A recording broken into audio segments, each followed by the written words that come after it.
Hi, hello, నమస్తే. Welcome to peacock talkies. ముందుగా మా ఛానల్‌ను రెగ్యులర్‌గా ఫాలో అవుతున్న ప్రతి ఒక్కరికి థాంక్స్. మీరు ఇంకా పీకాక్ టాకీస్‌ని సబ్స్క్రైబ్ చేసుకోకపోతే దయచేసి సబ్స్క్రైబ్ చేసుకొని బెల్ ఐకాన్ ఆన్‌లో ఉంచుకోవాల్సిందిగా కోరుకుంటున్నాము. ఈరోజు మనం మాట్లాడుకోబోయే డైరెక్టర్ తన డైలాగ్స్ మరియు హీరో క్యారెక్టరైజేషన్‌కి కొత్త డెఫినేషన్ ఇచ్చిన సెన్సేషన్ పూరి జగన్నాథ్. ఈరోజు మనం పూరి జగన్నాథ్ గారి 25 ఏళ్ల సినీ ప్రయాణాన్ని, బాక్సాఫీస్ దగ్గర ఆయన సాధించిన సంచలన ఫలితాల్ని మరియు ఎదుర్కొన్న పరాజయాలను వివరంగా దశల వారీగా విశ్లేషిద్దాం. పూరి గారు 2000 సంవత్సరంలో పవర్ స్టార్ పవన్ కళ్యాణ్ గారితో చేసిన యాక్షన్ ఎంటర్‌టైనర్ 'బద్రీ' సినిమాతో దర్శకుడిగా పరిచయమయ్యారు. ఈ స్టైలిష్ ఫిల్మ్ 'యాటిట్యూడ్ అంటే ఏంటో' తెలుగు ప్రజలకు తెలిసేలా చేసింది. ఈ సినిమా సూపర్ హిట్ అయ్యి పూరి గారికి మంచి ఆరంభాన్నిచ్చింది. తర్వాత 'జగపతి బాబు'తో వచ్చిన 'బాచీ' మాత్రం ఆశించిన స్థాయిలో మెప్పించలేకపోయి ఫ్లాప్ అయింది. వెంటనే పూరి జగన్నాథ్ గారు కన్నడలో శివరాజ్ కుమార్ గారితో 'యువరాజ్' అనే సినిమా తీసి అక్కడ సూపర్ హిట్ కొట్టి తన సత్తాని నిరూపించుకున్నాడు. 2001లో రవితేజ గారితో చేసిన 'Itlu Sravani Subramanyam' cinema super hit అయింది.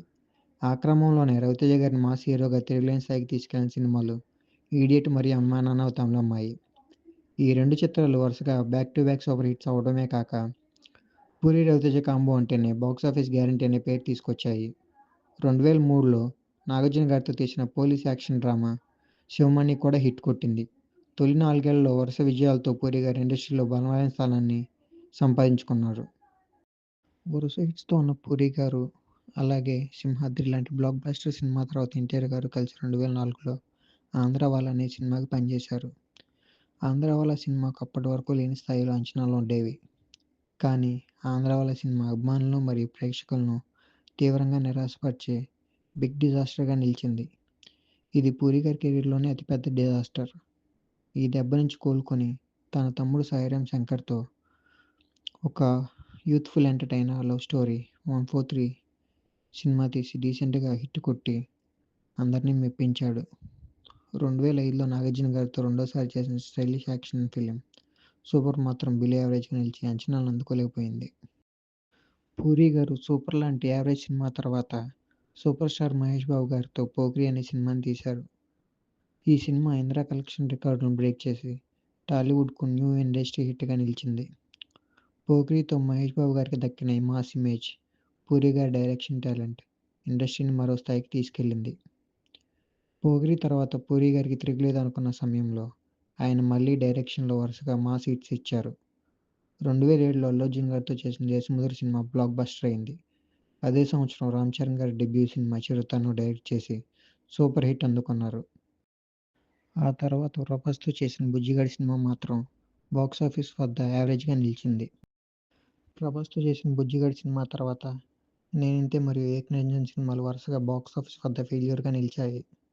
'గోపీచంద్‌తో చేసిన 'పోలీస్ స్టోరీ', 'గోలీమార్' సినిమా మాత్రం బాక్సాఫీస్ దగ్గర డీసెంట్ రన్ ఆడింది. ఆ తర్వాత 'రానా'తో చేసిన 'నేను నా రాక్షసి' సినిమా ఫెయిల్యూర్‌గా నిలిచింది.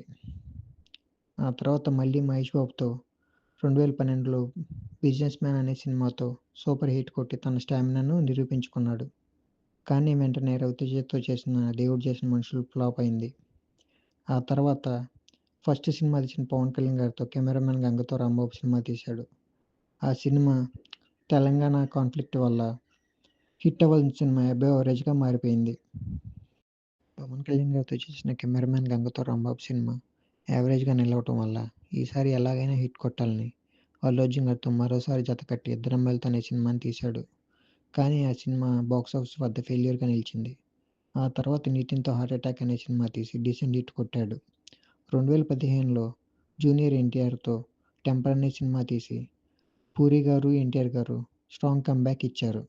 కానీ 'టెంపర్' ఇచ్చిన సక్సెస్ తర్వాత పూరి గారు మళ్ళీ వరుస ఫెయిల్యూర్స్ చవిచూశారు.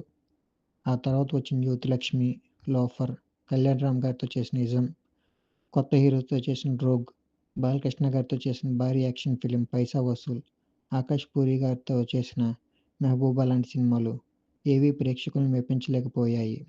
అవన్నీ వరుసగా ఫెయిల్యూర్‌గా మిగిలిపోయి పూరి గారికి నిరాశను మిగిల్చాయి.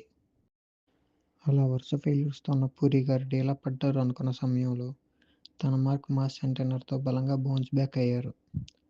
2019లో రామ్ పోతినేని గారితో చేసిన 'ఓర మాస్' సినిమా 'ఇస్మార్ట్ శంకర్'తో పూరి గారు మళ్ళీ ఫామ్‌లోకొచ్చి బ్లాక్ బస్టర్ హిట్ కొట్టారు. ఆ తర్వాత విజయ్ దేవరకొండతో చేసిన పాన్ ఇండియా సినిమా 'లైగర్' మాత్రం డిజాస్టర్‌గా నిలిచింది. చివరగా 'ఇస్మార్ట్ శంకర్‌కు' సీక్వెల్‌గా తీసిన 'డబుల్ ఇస్మార్ట్ శంకర్' కూడా బాక్సాఫీస్ వద్ద డిజాస్టర్‌గా నిలిచింది. ఇది అండి 'పూరి జగన్నాథ్' గారి అద్భుతమైన ఎత్తుపల్లాలు ఉన్న సినీ ప్రయాణం. ఆయన direction style, emotions, mass dialogue delivery ఎప్పటికీ తెలుగు ప్రేక్షకులకు ఫేవరెట్‌గానే ఉంటుంది. ఈ డేరింగ్ డైరెక్టర్ మళ్ళీ ఎప్పుడు ఎలాంటి సంచలనం సృష్టిస్తారో చూడాలి. త్వరలో విజయ్ సేతుపతి గారితో రాబోయే సినిమాతో ఆయన స్ట్రాంగ్ కమ్‌బ్యాక్ ఇస్తారని ఆశిద్దాం. ఇది అండి 'పూరి జగన్నాథ్' గారి అద్భుతమైన ఎత్తుపల్లాలు ఉన్న సినీ ప్రయాణం. ఆయన direction style, emotions, mass dialogue delivery ఎప్పటికీ తెలుగు ప్రేక్షకులకు ఫేవరెట్‌గానే ఉంటుంది. ఈ డేరింగ్ డైరెక్టర్ మళ్ళీ ఎప్పుడు ఎలాంటి సంచలనం సృష్టిస్తారో చూడాలి. త్వరలో విజయ్ సేతుపతి గారితో రాబోయే సినిమాతో ఆయన స్ట్రాంగ్ కమ్‌బ్యాక్ ఇస్తారని ఆశిద్దాం. 'పూరి జగన్నాథ్' గారి సినిమాలో పర్సనల్‌గా మీకు నచ్చిన సినిమా ఏంటి అని కింద కామెంట్స్‌లో మాకు తెలియజేయండి. నాకు పర్సనల్‌గా నచ్చిన cinema 'Badri', 'Temper', 'Business Man', 'Pokiri'. మీ ఫేవరెట్ ఏంటో కింద కామెంట్స్‌లో తెలియజేయండి. ఈ వీడియో మీకు నచ్చినట్లయితే లైక్ చేసి మీ ఫ్రెండ్స్‌తో షేర్ చేయండి. అలాగే సబ్స్క్రైబ్ చేసుకోవడం మాత్రం మర్చిపోకండి. ఇంకో ఇంట్రెస్టింగ్ టాపిక్‌తో మళ్ళీ కలుద్దాం. అంతవరకు సెలవు.